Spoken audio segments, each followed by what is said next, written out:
Bonjour à tous, bienvenue sur la chaîne Do Futur. Aujourd'hui, on va parler de l'audiovisuel avec Ilona. Bonjour Ilona. Hello Valériane, ça va? Ça va et toi? Ouais, super, merci pour l'invitation. Avec plaisir. Ilona est réalisatrice, elle va nous parler de son parcours académique et de son métier. J'espère que la vidéo vous plaira. Bon visionnage. Pour commencer, est-ce que tu peux te présenter rapidement?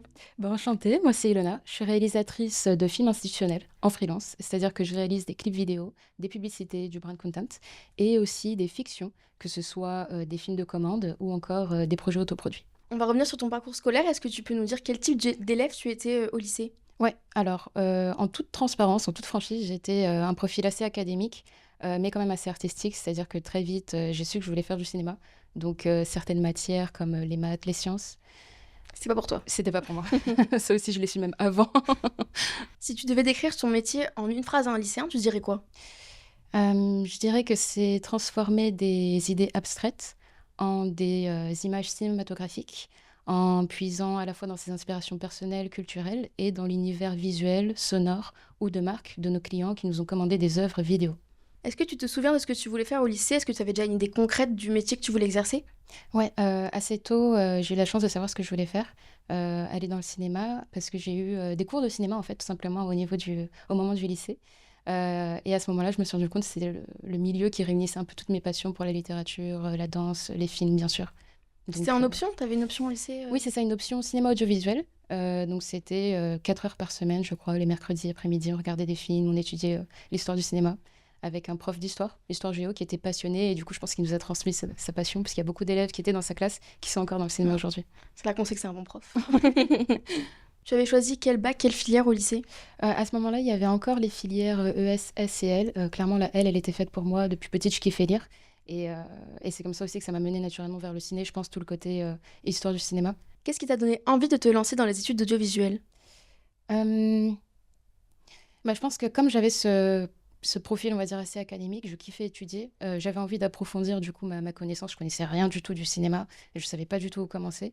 Et je trouvais que faire des études, ça me permettait d'avoir une structure, de prendre le temps de vraiment apprendre et comprendre ce milieu aussi, savoir ce que je voulais vraiment faire dedans. Donc c'est pour ça que je voulais en faire et aussi pour bénéficier d'une structure, puisque quand on se lance dans les études supérieures, on devient adulte, donc il y a énormément de choses qu'on découvre. Et je pense que j'ai vraiment bénéficié quand même d'avoir cette structure. Et tu recherchais le cadre. Ouais, c'est ça, Ouais. principalement. Alors dis-nous quel parcours tu as suivi en études supérieures pour en arriver là? Alors, j'ai fait une licence de ciné dans une école à Paris, parce que pour moi, Paris, c'était l'endroit, l'épicentre du cinéma que je voulais faire. Au moment où on devait obtenir nos diplômes, il y avait un gros problème, c'est que c'était le Covid. Donc à ce moment-là, on a été arrêtés pendant un an et demi. Donc ce que j'ai fait, c'est essayer de faire des petits projets après ça, quand on a de nouveau pu sortir. Et j'ai fait une formation courte complémentaire dans une autre école qui s'appelle la SAE Institute. Avant ça, j'étais SAE Institute, pardon. Avant ça, j'étais donc à l'ESSEC, École Sup d'études cinématographiques. Et à la SAE, donc c'était 3 mois, full focus sur la technique, le montage, le steadicam. Donc peut-être que j'ai eu un aspect plus pratique que je n'avais pas forcément eu en école, où là, c'était très théorique. Ok, oui, parce que le Covid, ça a dû te bloquer. Ouais, beaucoup. Le côté terrain, tu Toute l'as une pas eu, année, quoi. effectivement, passée en visio, du coup, tu peux pas vraiment Oui. évoluer dans ce cas-là. Dans ce milieu, la pratique, c'est le plus important. Oui. Ouais. Et à partir du moment où je suis sortie de cette école-là, là, on a pu faire des projets. Et donc, comme j'ai enchaîné directement avec les contacts que je me suis fait là-bas, c'est comme ça que j'ai pu rentrer dans le milieu plus professionnel. Oui, tu t'es lancée directement après. Ouais, c'est ça. Je suis quand même passée par une petite boîte une agence de brand content, pardon, en tant que monteuse. Et je me suis dit, ouais, non, ok, je kiffe ce milieu, mais je suis pas venue ici pour être derrière un bureau. J'ai pas fait tout ça. Donc j'ai testé d'abord des projets bénévoles. Je pense que beaucoup de personnes ont fait ça pour entrer dans ce milieu. Mm. Et après, on te rappelle, ou toi-même, tu fais tes projets, etc. Ouais, c'est là un peu que tu te fais les contacts. C'est ça. Ouais. Parce que tout le monde sort et personne d'expérience finalement. Donc, Oui, au final, tu trouves rapidement les personnes, et puis tu sais comment les gens y taffent, donc tu sais à qui tu peux faire confiance, etc., pour porter tes images. Donc ça, c'est cool. mais c'est vrai que travailler en équipe, c'est difficile. Si vous n'avez pas sur la même longueur d'onde, c'est Oui, compliqué. c'est pour ça aussi que c'est un milieu qui est très fermé, puisqu'il faut quand même un minimum connaître la personne avec qui tu vas travailler avant de l'embaucher, puisque c'est quand même, ça demande beaucoup de moyens. Donc, Oui. tu donnes ta confiance à quelqu'un, quoi. Tu confies, tu fais confiance aux capacités de quelqu'un, exactement. Oui. Donc voilà.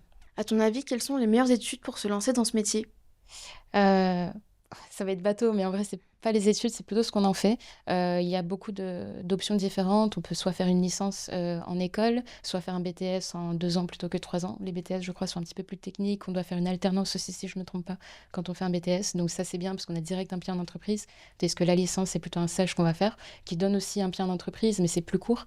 Donc si on n'est pas trop sûr encore de ce qu'on veut faire, peut-être que les licences plus générales sont intéressantes. La fac aussi a un côté, je pense, très généraliste. Donc si on a un profil... être académique aussi, je pense que c'est important déjà pour faire ses études de base, mais peut-être qu'il va y avoir des trucs plus techniques que la fac ou les écoles, comme du coup, comme je te disais tout à l'heure, la SAE Institute et les petites formations courtes comme ça, spécialisées dans le Steadicam ou la technique, l'auto-entreprise, des trucs comme ça. Enfin, le côté vidéaste plutôt, c'était ça. Est-ce que Pour tu as les des cours. recommandations d'écoles en particulier? Ou Euh, de fac, d'établissement? J'avais entendu parler d'une fac qui était pas mal, c'était dans mes commentaires TikTok, faudrait que je retrouve, je suis désolée. Euh, j'ai entendu du bien des facs, en vrai, justement sur TikTok. Euh, Ça, il y a quelques noms qui étaient revenus, mais malheureusement, je ne saurais pas les redonner. Les écoles, après, sur Paris, je pense qu'elles se valent un petit peu toutes. On a les EC que j'ai faites, l'ECAR, on en parlait tout à l'heure avec les techniciens du tournage. Euh, je pense qu'elles sont à peu près toutes similaires, donc il faut voir avec les avis d'anciens étudiants, aussi récents, je pense, des promotions récentes, parce que moi, ça fait un petit moment déjà. Donc peut-être que les profs ont changé, etc. Peut-être que les administrations aussi jouent dans l'expérience qu'on a dans une école, dans les études supérieures.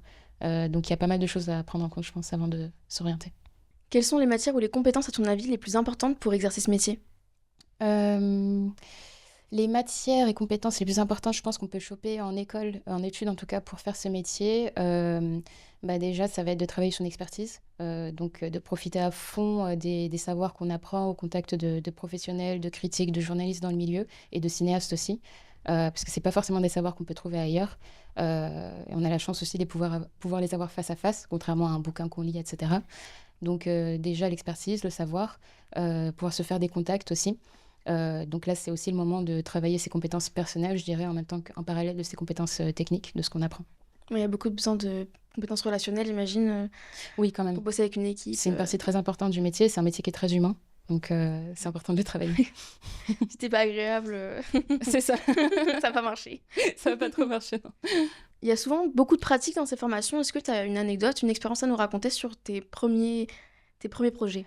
Ah, j'en ai une. Je sais pas trop quoi en penser jusqu'à aujourd'hui. Mais la particularité, et honnêtement, c'est une petite parenthèse, mais je pense qu'il y a eu une vraie différence entre l'époque MeToo dans le milieu professionnel du cinéma de l'audiovisuel, avant et après ce moment-là. Dans le sens où, avant, il y avait quand même, surtout dans en tout cas la promo où j'étais, etc., certains, comment dire, certaines discriminations, hein, on va le dire clairement, dont les gens ne se rendaient même pas forcément compte à cette époque-là. Ce n'était pas dit. Ouais. Et le fait est que un jour, on se retrouve donc dans un groupe de 9 étudiants à tourner chacun un poste différent. On faisait beaucoup de projets comme ça. 3 étudiantes filles entourées d'un groupe de garçons qui les regardent en train de galérer à monter la caméra, parce qu'à ce moment-là, personne ne savait monter une caméra, tu vois. Et le prof qui intervient en mode, mais qu'est-ce que vous faites là? Pourquoi vous les regardez faire comme ça? Si vous vous rendez compte que c'est hyper bizarre comme comportement. Donc jusqu'à aujourd'hui, j'avoue, je sais pas trop quoi en penser. Est-ce qu'il aurait fallu qu'ils viennent nous aider? Est-ce qu'il aurait fallu qu'ils continuent de vaquer à leurs occupations? Parce que le prof aussi était bloqué, enfin il y a eu une ambiance étrange.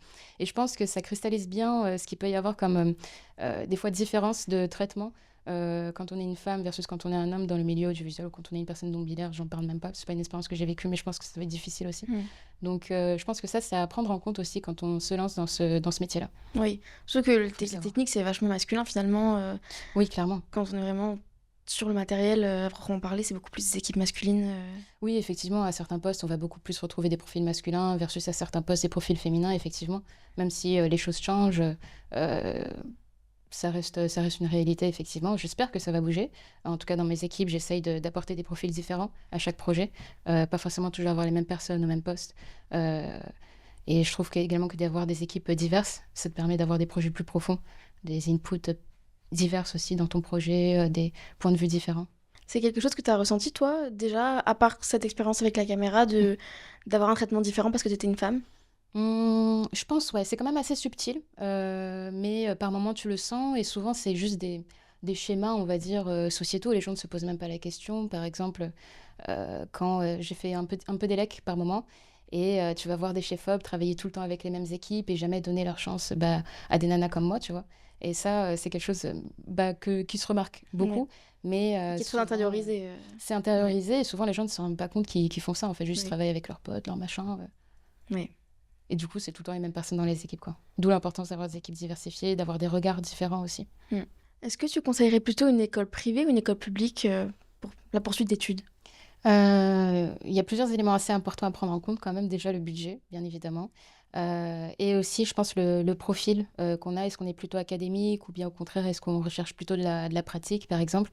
Est-ce qu'on est sûr que c'est fait pour nous les études? Des fois, tu peux pas le savoir tant que t'es pas Dans le dedans, milieu, ouais. que c'est pas fait pour toi. Et c'est pour ça qu'il faut vraiment prendre en compte le budget aussi, parce que prendre un prêt, faire un prêt pour faire ses études, souvent, ce que la majorité des étudiants ont fait, c'est pas rien, quoi. Donc, Ouais. du coup, faudrait pas regretter après. Et en même temps, entre choisir un établissement privé et un établissement public, la différence serait pas au niveau de la qualité des études, clairement, parce qu'on peut avoir des super intervenants à la fac et en école, en BTS, en licence, etc. Mais ce serait plutôt je pense déjà la structure. Est-ce qu'on a besoin d'être vraiment encadré dans ses études ou est-ce qu'on préfère avoir plus d'indépendance? Si on a déjà fait une autre licence avant, retourner dans une licence, ça peut être difficile. Une autre chose à prendre en compte aussi, c'est que en fac, il va y avoir beaucoup plus d'étudiants forcément, et donc c'est plus difficile de se retrouver en face à face avec un prof, en intervenant à la fin des cours, quand il y a 200 étudiants dans l'amphi que 20 quoi, ou 40. Donc c'est aussi C'est à plutôt prendre en compte ça. l'accompagnement qui va changer finalement, public Euh, ou privé, dans le sens, un prof a moins de temps pour 40 élèves que pour 20.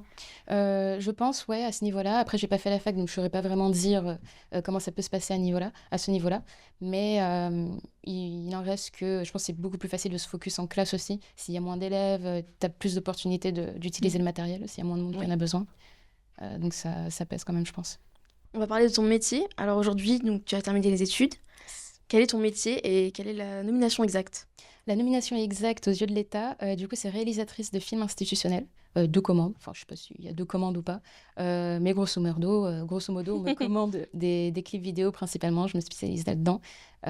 Et des publicités, comme je te disais au départ. Un peu de fiction aussi, des petites web-séries, des trucs comme ça. Qu'est-ce que tu préfères dans ton métier et à l'inverse, quelles sont les choses qui te déplaisent le plus? Ce que je préfère, clairement, c'est être en tournage. Ça, il n'y a pas de doute. C'est le moment où je me sens la plus épanouie, où je peux le plus développer mes idées, on va dire. Et le plus difficile, je pense des fois, c'est la charge de travail, les conditions de travail aussi. Il faut vraiment être à fond, des fois, donner toutes ses capacités mentales et physiques. C'est pas facile au bout de 12 heures de travail de le faire. Pouvoir enchaîner sur plein de projets différents en même temps. Mais c'est quand même ça qui est aussi le plus épanouissant au final. Ok, parce qu'il y a beaucoup de travail en amont. Ou est-ce que Ouais. vraiment le gros se fait sur le tournage? Comment ça se répartit la charge de travail? C'est une bonne question.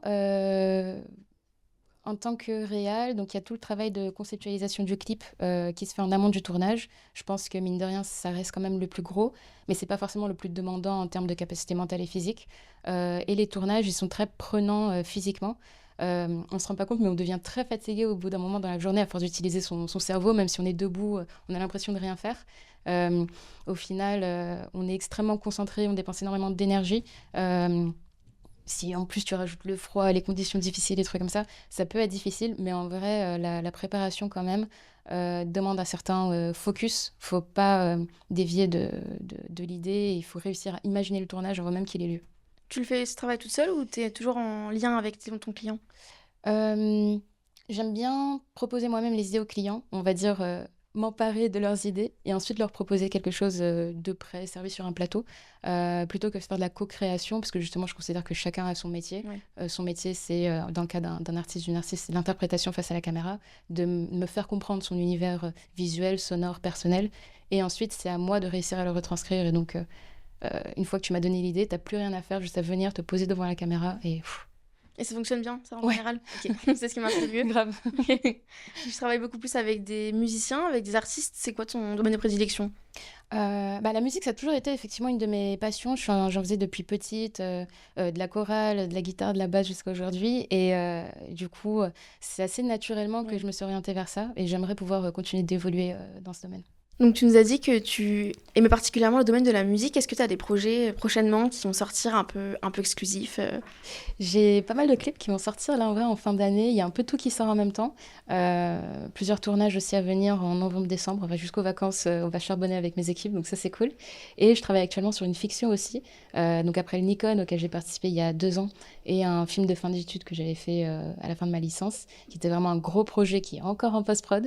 Déjà celui-là va sortir. En même temps, je pense que je vais envoyer un prochain scénario à différents concours aussi pour obtenir des subventions pour un gros projet de fiction que j'écris depuis environ 1 an.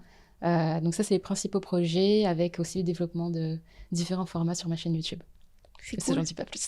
Est-ce que tu peux nous donner des noms d'artistes avec qui tu as travaillé ou c'est un peu secret? Là, récemment, sur YouTube, justement, j'ai fait une collab avec un artiste qui s'appelle Foxy Miller, qui a une grosse commu, si je me trompe pas, en Martinique, Guadeloupe, dans les Antilles. Et donc ça, c'est un clip où il m'a laissé carte blanche. Et on s'est donné un challenge dans chaque partie différente du clip, en 3 parties, mettre en scène... Enfin, utiliser une technique de mise en scène différente. Donc, on a focus sur le cadrage, on a focus sur l'éclairage et sur la narration.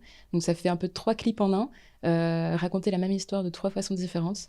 Donc, c'est un gros challenge. C'est sorti tout récemment sur YouTube avec le clip aussi qui est sur la scène de l'artiste. Est-ce que tu considères que c'est un secteur qui a des débouchés? Est-ce que c'est difficile de trouver un emploi après? Ou est-ce que vraiment c'est un peu de la chance finalement, c'est ton relationnel Franchement, c'est difficile, ouais. C'est pas facile de trouver un travail dans l'audiovisuel, surtout que les postes que les gens veulent la plupart du temps, moi la première, hein, bah, c'est souvent ceux qui sont les plus pris, que ce soit dans la communication par exemple, mais aussi le montage électro, il y a beaucoup d'élèves, il y a beaucoup d'assistants cam, il y a beaucoup de gens qui veulent faire de la réal aussi.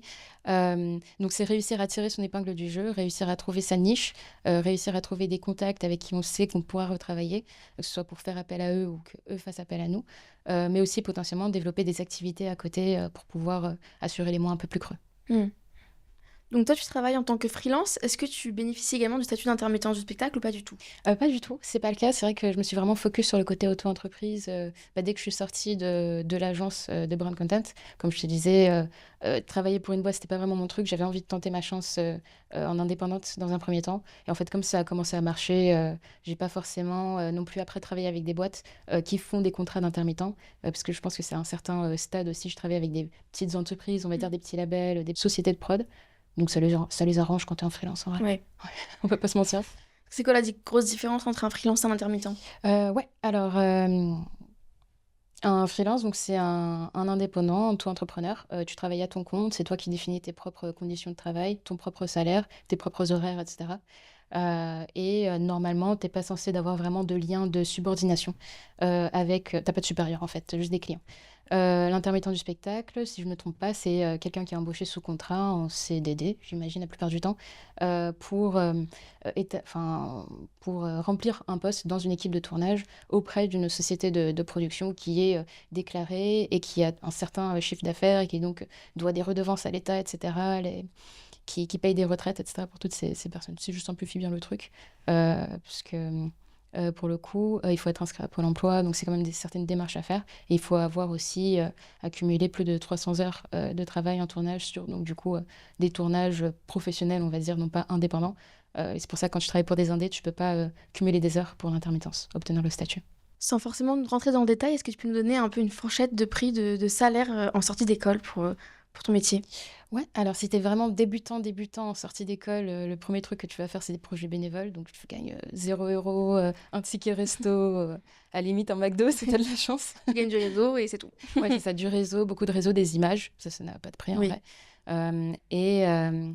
Peut-être que la première année, tu vas te faire 500 à 1000 euros, la deuxième, 2000, 3000, et la troisième, si tu te débrouilles bien, en fonction de la niche aussi où tu es placé, peut-être 5000, 10 000 ou plus, si tu fais de la publicité ou des trucs comme ça.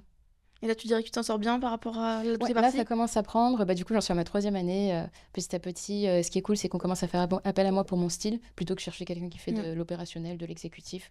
Donc ça, je sens qu'il y a une transition qui s'opère. Oui, que tes clients te recommandent ou est-ce qu'ils font appel à toi de nouveau? Comment ça se Ouais, passe? ça commence aussi. Alors, vu que je travaille principalement avec des indépendants, c'est pas facile pour eux de refaire des clips tous les, je sais pas, tous les 6 mois, tous les 3 mois. Mais par contre, les images, après, elles parlent d'elles-mêmes. Donc ça, c'est une bonne chose. Donc tu peux mettre sur ton portfolio, donc j'imagine que tu as Comment est-ce que tu fais la promotion de ces images?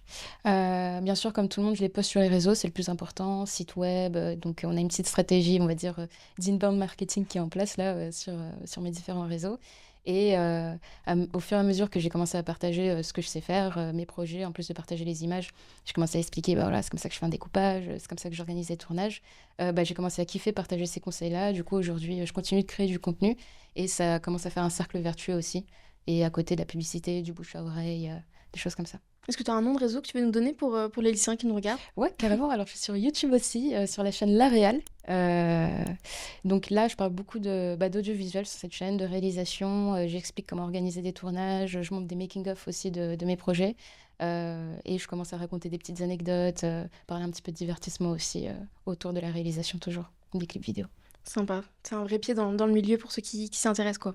Ouais, carrément, c'est le genre de contenu en fait que j'aurais kiffé voir quand j'avais cet âge. Je me suis dit, j'aurais kiffé avoir ça sur YouTube. Aujourd'hui, je le trouve toujours pas. Il est temps de le faire, tu vois. Ouais. Si personne va le faire, Hilo, vas-y. Tu vois. Bon, il te remercie. Ah bah, j'espère que c'est utile. Et voilà, que ça pourra encourager aussi, motiver, et puis peut-être que ça pourra aider les gens à trouver des petites infos pour les faire évoluer plutôt que de galérer, parce qu'il Ouais. faut arrêter de laisser toutes les portes fermées au bout d'un moment, quoi. C'est vrai. Mm, mm. C'est une bonne vérité. Ouais, c'est clair. Je pense que c'est à notre génération d'ouvrir les portes. Ouais. Aujourd'hui, on a beaucoup plus de moyens qu'avaient les générations précédentes. Donc, il faut aussi qu'on aide à faire bouger les lignes, je pense. C'est une bonne morale. J'apprécie ce que tu dis. Alors finalement, quel conseil tu donnerais à un lycéen qui veut se lancer dans ce milieu? Qu'est-ce qui prime? Ouais, un conseil pour des lycéens, lycéennes qui ont pas de moyens, pas de contact, pas accès à du matériel ou à des cours de ciné encore, ce serait de développer ta culture, commencer par développer sa culture, sa passion pour le cinéma et même pour la littérature, pour les jeux vidéo, puisqu'en fait tout se regroupe. Enfin, Ouais. toutes les histoires sont les mêmes, juste racontées différemment. Et de travailler, ouais, c'est ça, travailler ton regard artistique. Puis petit à petit, les choses vont se faire. Tu vas avoir l'idée d'un premier projet, et ainsi de suite, jusqu'à obtenir plus de moyens. Il faut de quoi nourrir tes créations. Ouais, c'est ça, en fait. Faut de quoi nourrir ses créations, ses idées. Et, il faut vivre des choses aussi, clairement. Faut pas hésiter. Je sais pas, si tu kiffes la danse, va faire un cours de danse. Si tu kiffes jouer au dé, bah, joue au dé. Tu vois, peut-être qu'un jour, ça va se retrouver dans tes films. Conseil assez large, je pense, mais je pense que c'est important quand même, enfin, ça reste un art quoi, Oui. avant d'être une technique. Donc certes, il faut apprendre les films, mais il faut aussi les vivre, quoi. Donc finalement, tu dirais que quelles sont les qualités indispensables pour exercer? Je dirais qu'il y en a 3. On va dire peut-être plus des qualités humaines. On aurait pour moi l'adaptabilité, de réussir à fournir un résultat satisfaisant à tes clients ou même pour toi artistiquement, peu importe les conditions de travail, et réussir à t'adapter aussi à tout type de vision différentes que les tiennes. Il y aurait je dirais la vivacité, en quelque sorte. Je sais pas si c'est vraiment une qualité, mais réussir à être vif d'esprit, à comprendre en premier, avant ton chef-op, de quel type de light ou de prolong, s'il a besoin d'un prolong avant, ça va beaucoup t'aider, je pense, de prévoir les choses en amont. Et aussi la fiabilité. Je pense que c'est une qualité importante à développer, au-delà du fait, je sais pas, d'être à l'heure à ses rendez-vous. C'est si tu dis que tu vas faire quelque chose, tu le fais. Et essayer d'aller au-delà aussi. Si on te demande, je sais pas, t'es assistant réel, on te demande d'envoyer un message au figurant, bah, tu fais les choses bien, t'organises bien les choses, tu fais pas de faute d'orthographe dans la mesure du possible. Tout ça, ça va donner envie de te rappeler plus tard, en fait. Il faut qu'on puisse compter sur toi. C'est ça, exactement. Pouvoir compter sur toi, d'être sûr que t'es droit dans tes baskets, quoi. Et enfin, pour finir, si tu pouvais parler à ton toi de lycée, qu'est-ce que tu lui dirais? Je lui dirais de croire en elle, clairement, et d'oser faire les choses, d'oser encore plus, faire des projets, des vidéos, plein de trucs différents, parce qu'au final, ça pourra que te servir plus tard, déjà à aiguiser ton regard, à travailler plus, et puis surtout de croire en toi, parce que si c'est pas toi qui crois en toi, tu vas pas réussir, tout simplement. Il y a personne d'autre qui le fera. Merci beaucoup, Ilona. Merci à toi. Merci d'avoir regardé cette vidéo jusqu'à la fin. Et si vous êtes resté jusque-là, n'hésitez pas à mettre un petit pouce sur la vidéo.